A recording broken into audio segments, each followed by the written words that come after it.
کی خبر اپنے ناظرین کو یہاں پر آگاہ کریں کہ چودھری پرویز الہی کا ایک روزہ جسمانی ریمانڈ منظور کر لیا گیا ہے۔ عدالت نے اینٹی کرپشن کی استدعا منظور کر لی ہے۔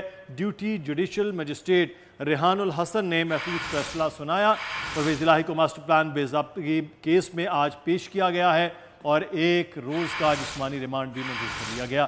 عبدالرحمان ہمارے نمائندے اس وقت لاہور سے ہمارے ساتھ ہیں۔ جی عبدالرحمان، آگاہ کیجئے گا اس حوالے سے۔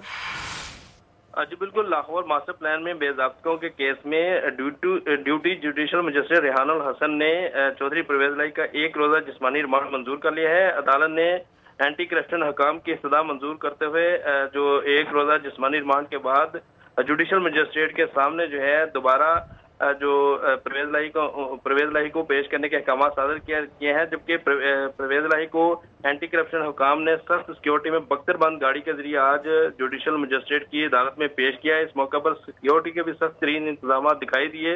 اینٹی کرپشن حکام کی جانب سے عدالت کو آگاہ کیا گیا کہ سابق وزیر اعلیٰ پنجاب چودھری پرویز الہی کو جو ماسٹر پلان ہے اس میں بے ضابطگیوں کے کیس میں جسمانی ریمانڈ دیا جائے، جس پر جو پرویز الہی کے وکیل تھے رانا انتظام کی جانب سے عدالت کو آگاہ کیا گیا کہ لاہور ہائی کورٹ کے سنگل بینچ نے پرویز الہی کو کسی بھی مقدمے یا انکوائری میں گرفتار نہ کرنے کے احکامات صادر کیے ہیں، مگر اس کے باوجود ان کی گرفتاری کر کے توہین عدالت کی گئی۔